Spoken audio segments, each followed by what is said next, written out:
Pemirsa, selamat malam. Anda menyaksikan Prime Talk Tajam Mendalam bersama saya Rory Asyari.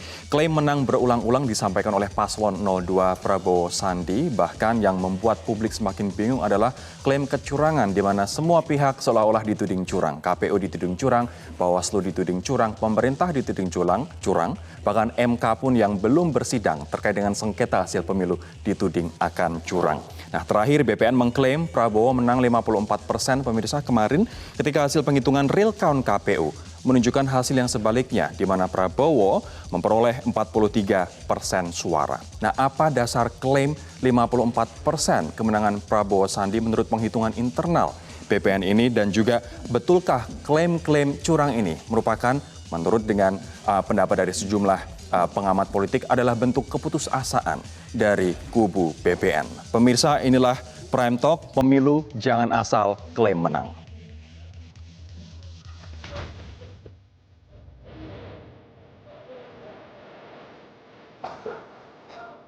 Pengen tahu server, saya kasih tahu servernya. Pengen tahu operatornya, saya kasih tahu operatornya. Pengen tahu situng itu seperti apa, display-nya seperti apa, saya kasih tahu semua.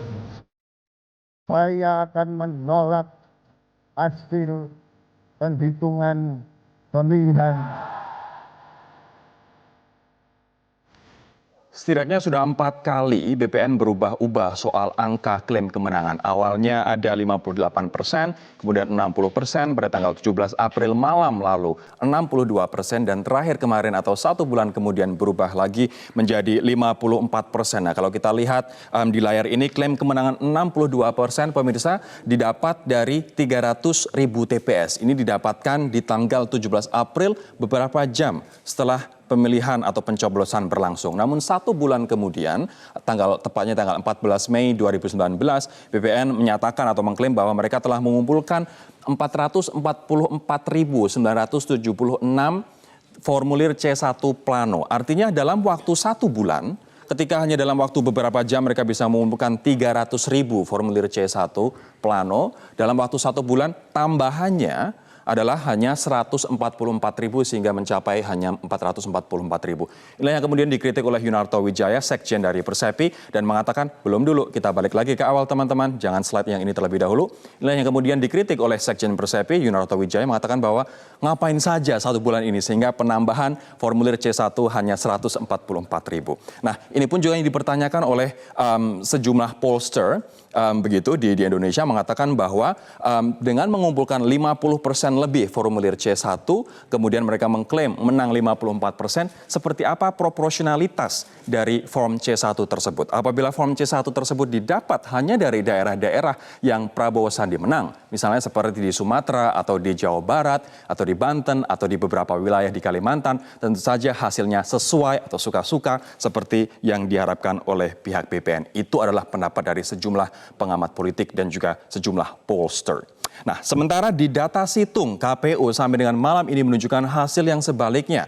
Ini adalah data situng jam 5:15 waktu Indonesia Barat. Pada tanggal hari ini seharusnya Jokowi, Kiai Haji Ma'ruf Amin mencapai 56,21%, sementara Prabowo Sandi adalah 43,79%. Ini adalah hasil situng real count. Mohon abaikan tanggal 17 April ini seharusnya adalah tanggal hari ini, yakni 15 Mei 2019. Kita akan ke slide berikutnya. Nah, ini adalah data real count dari War Room TKN pemirsa, di mana TKN beberapa waktu yang lalu menyampaikan bahwa mereka telah memenangkan 80 juta suara pada pemilu kali ini. Apabila kita lihat jumlah dari pemilih di Indonesia pada pemilu 2019 adalah 81% dari DPT. DPT adalah 192 juta, artinya 81% adalah ada 155 juta pemilih. Nah, apabila sudah mencapai 80 juta suara, ini artinya sudah setengah lebih dari 155 juta pemilih. Ini adalah dasar dari klaim dari kubu TKN dengan real count mereka yang terbuka dan war room yang bisa dikunjungi oleh siapa saja begitu, menyatakan bahwa bahwa Jokowi Kiai Haji Ma'ruf Amin menang dengan perolehan 80 juta suara atau lebih.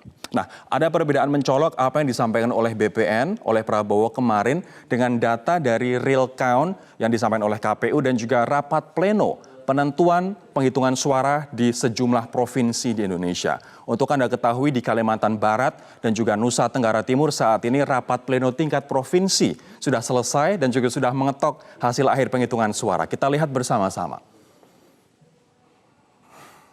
Ini adalah data milik BPN untuk Provinsi Nusa Tenggara Timur. Kita lihat terlebih dahulu NTT. NTT data milik BPN mengatakan bahwa Jokowi menang 57,33%. Sementara Prabowo Sandi tidak jauh, yakni 42,67%. Namun, rapat pleno KPU tingkat provinsi mengatakan data yang begitu jauh, yakni Jokowi Haji Ma'ruf Amin memperoleh 87,14%, sementara Prabowo Sandi hanya 12,96%. Anda coba bandingkan antara klaim data milik BPN dengan hasil rapat pleno di KPU tingkat provinsi. Begitu juga dengan Kalbar. Provinsi Kalbar telah menyelesaikan hasil penghitungan suara.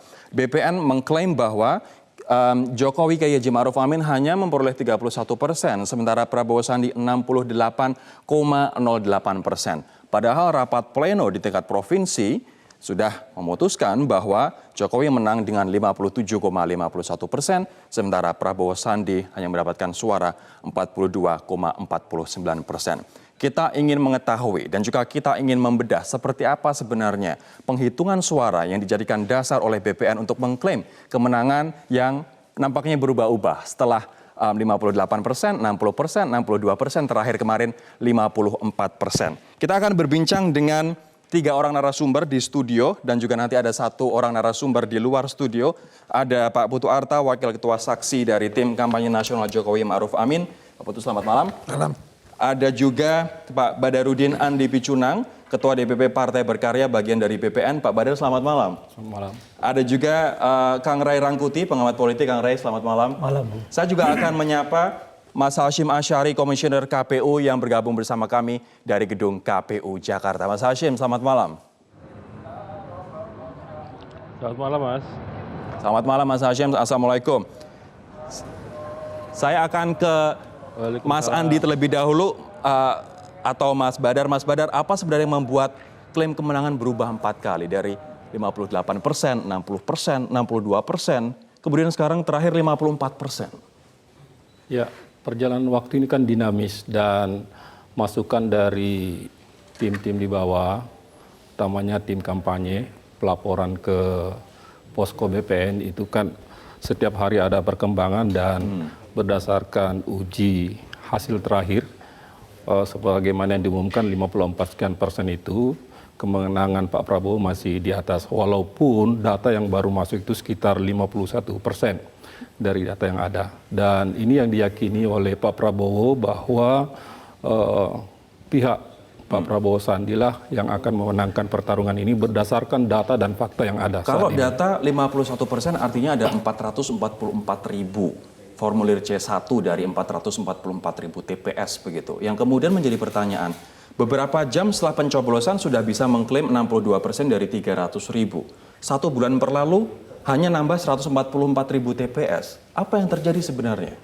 Mas Badar? Sumber data kan macam-macam. Ada dari partai pendukung maupun pengusung, ada dari tim sukses, dan ada dari tim lain. Itulah yang dikumpulkan secara bersama-sama, diteliti mana yang benar, mana yang tidak, dan akhirnya ditemukanlah data yang sebenarnya, yang seperti yang diumumkan terakhir hari ini. Sebentar, yang 52% ini udah fix nggak? 100% nggak? Saya khawatir nanti berubah lagi. Itu baru 51% dari... Ini yang 52 ini baru 51%. 51% C1 TPS Ya, dari yang 52 ini. 813. Ya, Yang 62% 51%. Ya. Yang 54 ini juga 52%. Terus bedanya di mana? Enggak, yang 62% Mas Ray itu dari 300.000 formulir C1 TPS. Kemudian yang sekarang adalah 400 lebih. 400.000 lebih dari 54,24. hasilnya 54, sekian persen. Itu sama TPS. dengan 51% dari total TPS ya. TPS yang ada. Kalau misalnya dari Mas Ray sendiri melihat klaim seperti itu. Iya, itu kan kesulitan menurut saya kawan-kawan dari BPN kan. Jadi mereka udah terlalu terburu-buru mengungkapkan hasil. Jadi hitungan waktu dengan angka yang begitu, padahal belum sampai 50%. sebetulnya apa yang mau dibanggakan dengan 50% kan? Baru mereka mencapai 50%, saat tapi itu sudah kan mengklaim belum, kemenangan bukan. 54%. Kalau kan 300 itu kan belum sampai 350% dong. Ya, ya. Itu masih jauh dari angka stabil. Karena angka stabilnya kan rata-rata 75-80 kan, kalau kita anggap di situ gitu. Nah ini baru dia di bawah 50 tapi sudah diumumkan. Bahkan sampai 4 kali melakukan sujud syukur gitu. Tapi yang saya mau katakan di atas ini semua, bagaimana kawan-kawan BPN meyakinkan orang untuk percaya bahwa terjadi begitu banyak pelanggaran misalnya, padahal mereka sendiri dari waktu ke waktu berubah-ubah juga. Mas Badar, gimana tuh meyakinkan? Itu kan bila dibandingkan dengan data yang pihak lawan ya, dari Pak Jokowi misalnya, dengan data yang masuk, pemilih yang memihak ke Pak Prabowo itu jauh lebih di atas. Misalnya saja dengan kondisi sekarang 54,24 dengan 48 juta ke Pak Prabowo, ini data kemudian dari di Pak mana, Jokowi Mas 44% dan 39 juta di pihak Pak Jokowi. Ini data yang versi BPN Itulah tadi data ini. yang versi BPN yang hari ini diumumkan. Dan berdasarkan data fakta yang dikumpulkan dari para pendukung Pak Prabowo di lapangan, baik itu dari parpol pendukung maupun pengusung maupun tim-tim yang dibuat untuk itu. Yang datanya sampai sekarang tidak dibuka secara publik? Ya, satu-satu dibuka. Sampai hari ini baru 5. Satu-satu dibuka. Kalau Mas Putih sendiri melihat penghitungan dari BPN, versi yang terakhir atau versi keempat, klaim 54% kemenangan, gimana Mas Putih? Saya mungkin tersenyum saja begitu. Jadi tersenyum artinya ya sudahlah. Memang dari kemarin-kemarin kan juga begitu-begitu saja. Tapi ini sekarang juga ada menuntut menghentikan penghitungan oleh KPU dan juga tidak mengakui hasil penghitungan dari KPU dan mengatakan bahwa Pak Prabowo menang dalam hal kedaulatan rakyat. Ya, ini kan apa namanya, sebetulnya kubu sebelah itu sejak awal menggaungkan apa yang disebut dengan berpikir dengan akal sehat toh. Tapi yang sekarang saya lihat itu kan malah berpikir dengan akal sesat gitu. Berpikir dengan akal sesat. Akal sesat. Kenapa dengan akal sesat? Kenapa akal sesat? Pertama, mengatakan pilpres curang. Lah pemilunya serentak 5 surat suara. Kenapa cuma pilpresnya aja dibilang curang? TPS-nya cuma 1. Semua orang milih di satu tempat. Kenapa nggak teriak-teriak DPR-nya curang? Faktanya adalah Mas Badar ikut kita sama-sama di rekapitulasi, pilpresnya rapi-rapi saja, tidak ada yang ribut. Nah, Mas Badar harus jujur di sini. Sampai sekarang? Sampai sekarang saya kira beliau senyum-senyum saja, tidak ada masalah. Ini provinsi yang ke-16 malam ini, tidak ada catatan. Jawa Timur bersih sekali tadi. Jawa Tengah bersih sekali tadi dari 11 dapil, nihil catatannya, tidak ada persoalan sampai hari ini. Tetapi Mas Badar juga tahu di dalam ruangan KPU itu perdebatan-perdebatan kecil justru ada di DPR RI. Artinya apa? Itu sesat pikir yang pertama. Ada 5 surat suara, kenapa kemudian itu yang dikatakan curang? Baik, nanti kita lanjutkan sesat pikir yang kedua, Mas Putu. Sesaat lagi kami akan kembali. Tetaplah bersama kami.